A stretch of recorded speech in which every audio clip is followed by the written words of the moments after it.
बनना है तो एकता के सूत्र में बंधना होगा। जहाँ एकता का सूत्र में बंधेंगे तो हमारा परिवार ताकतवर होगा। कमजोर उसी का होता है जो अकेला अकेला होता है।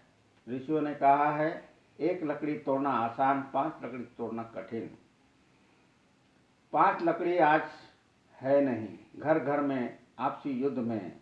आज युद्ध इतनी बढ़ चुकी है कि पति पत्नी भी आपस में एक मत होकर नहीं चलते, तो उनकी संतान कहाँ से एक बनकर चलेगी? क्योंकि हमने प्रेम का पाठ नहीं पढ़ा तो प्यार कैसे करेंगे?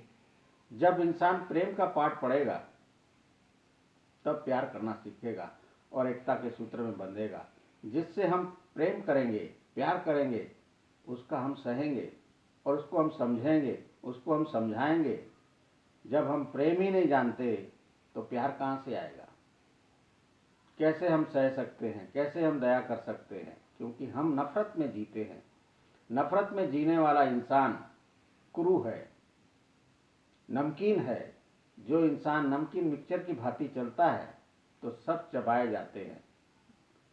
नमकीन की हालत क्या होती है?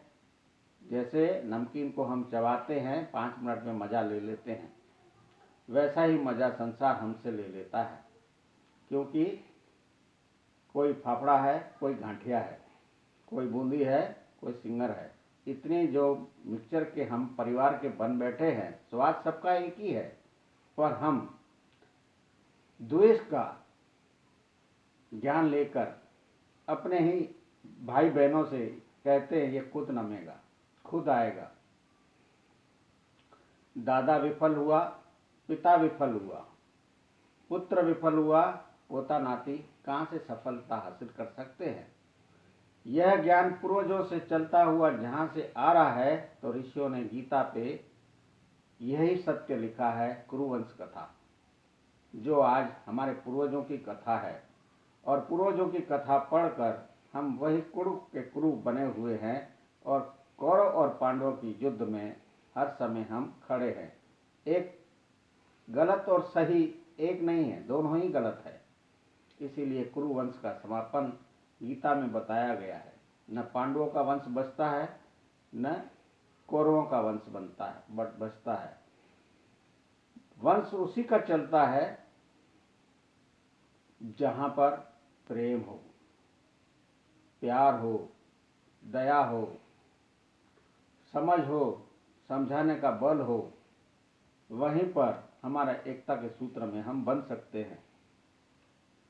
जैसे हम पितामह होते हैं तो बच्चे आपस में लड़ते हैं तो हम उनको कैसे समझाते हैं, पर वह समझ कितना दूर तक जाती है यह आप अपनी आंखों से देख सकते हैं, अपने ही बच्चों में देख सकते हैं। क्योंकि जो इंसान अपने भाई बहनों से एकता नहीं कर सकता, उसकी संतान कभी भी आपस में एक नहीं बन सकती। ये चलता हुआ सूत्र कुरुक्षेत्र का मैदान आज तक जिंदा है और चल रहा है। हम तभी समझने का प्रयास करेंगे जब प्रेम का अपने शरीर में जन्म देंगे। प्रेम का जिसने भी जन्म देगा उसके अंदर में 9 बातों का ज्ञान होता है। 9 से अधिक कोई ज्ञान नहीं है। आज हमारे को 9 के ज्ञान को समझाने के लिए, समझने के लिए 7 दिन है और राहु और केतु अर्थात पिता और माता है। इसी ज्ञान से हम अपना कर जीवन खुशहाल कर सकते हैं। इसका विवरण समझने के लिए सोमवार, मंगलवार, बुधवार, गुरुवार, शुक्रवार, शनिवार, इतवार राहु और केतु अर्थात सूर्य और चंद्र, माता और पिता के ज्ञान से ही हमको बल आता है। अब हम जब तक हम अपने प्रति, दूसरों के प्रति अच्छा नहीं सोचेंगे तब तक अच्छा हो नहीं सकता। क्योंकि सोच से हम बंधे हैं। जैसी सोच हमारी होती है उसी सोच पर हम चलते हैं। हम सोच रख कर चलते हैं वेरी, इसने तो मेरी शादी पे आया नहीं था, मेरे इस पे ऐसा किया नहीं था। ऐसा अगर हम गंदा सोचते रहेंगे तो निभाएंगे कैसे?